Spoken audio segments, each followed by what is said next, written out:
Yo, what's up guys? It's number one Genin here. So today's video is gonna be about how strong is Konohamaru, cause a lot of people downplay him. I have a brother and he watches the Naruto Boruto anime too and manga. He has no respect for Konohamaru either. He just thinks he's some jobber, some fodder character who just gets beat by everybody. Nah, but in this video, I'm here to discuss why that's not really the case. And if you look at the bigger picture, you'll see what I'm talking about. Alright guys, so without much further ado, let's get to the video. Konohamaru is widely underrated. A lot of this stems from him having to go up against really strong opponents to display how powerful the new threat is. But by doing this, it makes the character seem much weaker than what he actually is. Scaling in Boruto is a bit weird to say the least though.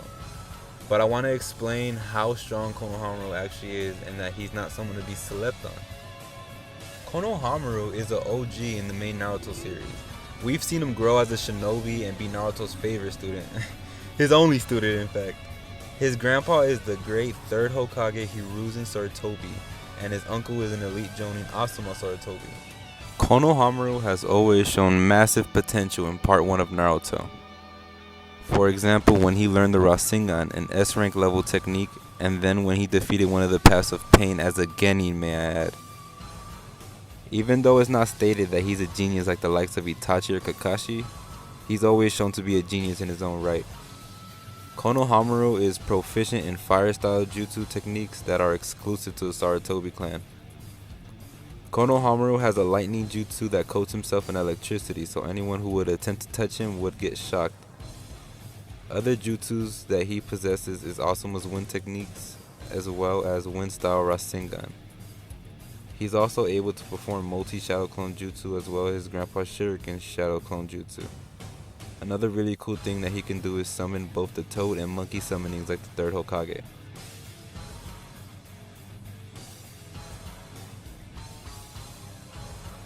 Konohamaru is assigned to defeat rogue ninjas. Toward the end of the battle, Konohamaru breaks through a sealing technique with nothing but brute force, then proceeded to immediately let out a rasengan that leveled an entire section of a forest. I don't know if you guys realize how crazy that is. It kind of reminded me of when 4-Cloak Naruto punched Orochimaru through a section of a forest as well. It's kind of reminiscent of that. One thing I usually see that people use to discredit Konohamaru is saying that he struggled with Jugo. I have to state a couple things.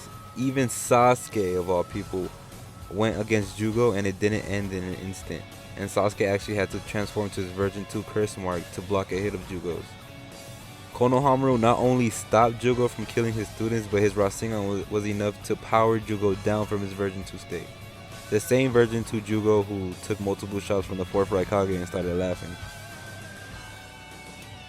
This is one example where Konohamaru faces a really good opponent. He's essentially the clone of the legendary Sani Jiraiya. Koji is a stronger version of Jiraiya due to him having perfect Sage mode, unlike his original counterpart who had an imperfect Sage mode, and still took down 4 paths of pain. This happens to be a rare moment that the scaling actually makes sense and people expect Konohamaru to defeat an amped Jiraiya / Koji who's shown that he could compete with a 10% Jigen. I think this fight played out as it should have, but I think Konohamaru still did very well considering the power gap between the two. Going hand to hand with an Otsuki level opponent even for a couple seconds is a huge achievement for Konohamaru. And I know Naruto's stronger than him, but he did last like a couple seconds more than Naruto during that little altercation they had back at the Leaf. And also, Konohamaru did very well considering he doesn't have no overpowered dojutsu or a tailed beast. So I'll give him props for that. So after doing my analysis and seeing what Konohamaru has done since a Genin to Jonin, I'd say he's base Jiraiya level, the original Jiraiya, or a tad bit stronger.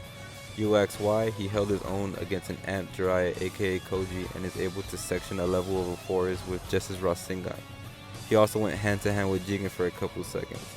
Given everything I said, he definitely has the potential to become the Hokage. I don't think I need to say this, but Jiraiya in part 1 is offered the role of Hokage but denies, meaning he's obviously Kage level. Obviously. Also, I know Jiraiya is a fan favorite, he's even one of my favorites, but let's be honest.